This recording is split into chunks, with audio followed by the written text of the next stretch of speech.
Sacrifice. It's dark and cold as I feel the bumps of the road bounce me up and down. I can hear the muffled radio playing some orchestral music and the voices of the men who kidnapped me about 20 minutes earlier. I'm tied up and inside of what I believe is the trunk of a car. Why do they want me? And what are they gonna do to me? All I can remember is that I was hanging out with some friends, flirting with guys, dancing to early 2000s music, and drinking and having a good time. But one of my drinks tasted funny. They drugged me and threw me in the car once I passed out. Are my friends okay? Were they drugged as well? Where are they taking me? I hear the men laughing and I can feel the car turn into some dirt road. The rapid bumps gave it away. I can hear the gravel break and shift under the tires as we ride further down the dirt road. After about 20 minutes, finally we stop, and I feel the car's engine rumble cease. The music stops and so does their laughter. I can hear them exit the car and make their way to the back of the vehicle. The trunk opens, but it still remains dark. I can't see their faces, but that doesn't stop me from begging for them to let me go. They answer by striking me in the face. My vision grew hazy, but I'm not out. Please. This is the only word I can find to say. I am met with another punch to the face. I fall unconscious where I dream of being home and laying in bed, where I would have been if my friends hadn't pressured me into going out to party. I could have said no, but I just wanted them to get off my back. So I agreed.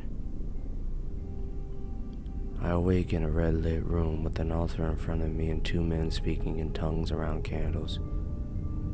I look around to see more men and women, all chanting. I've been gagged, hands bound together behind my back, my feet have been bound together as well. I've been placed on my knees and forced to stare at this ritual. Behind the altar is an almost out-of-place shadow. The red light shines upon the dark shadow, but it looks as if the void merely absorbs the light.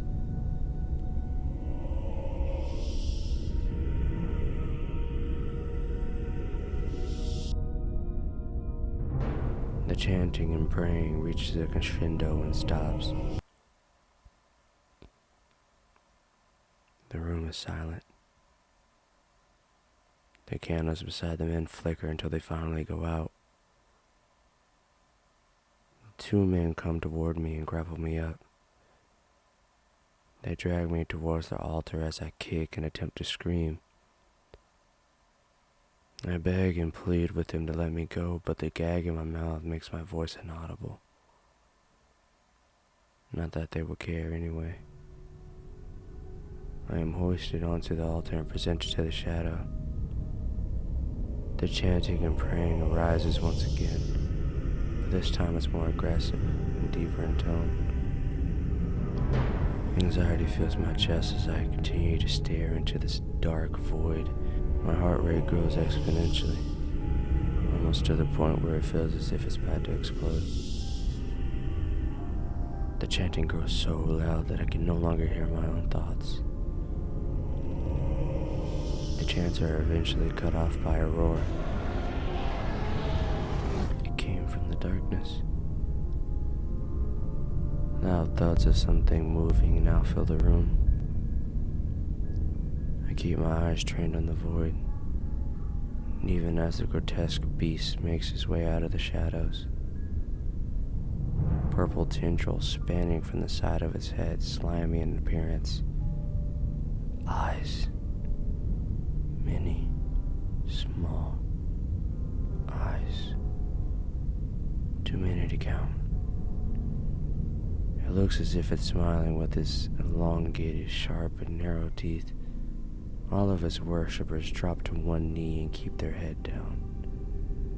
The beast doesn't seem to be trained on me.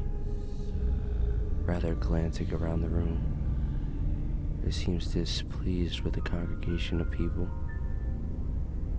For a minute, I think I'm in the clear, until it looks to me and approaches.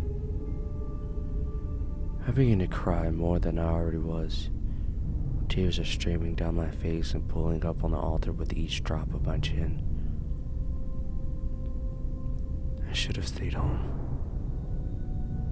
I shouldn't have agreed to go out. It's my fault that I'm here. The beast begins to growl and hiss at me. It doesn't want me.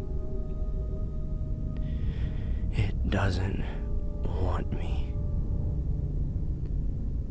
Its growl grew louder, and all of his disciples lifted their heads in dissatisfaction.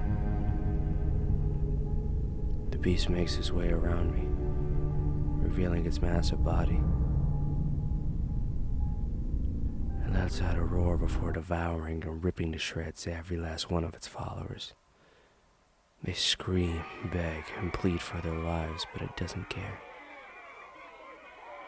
The sound of the flesh snapping and the bones of everyone breaking. I can't look at the horrific scene. I hear it gargle in the blood of its victims until finally the screams, the breaking, the begging, all of it stops. Almost as soon as they started. And the creature makes its way back to the void. The humanoid figure turns to me before entering the shadow. It smiles once again with its sharp and narrow teeth.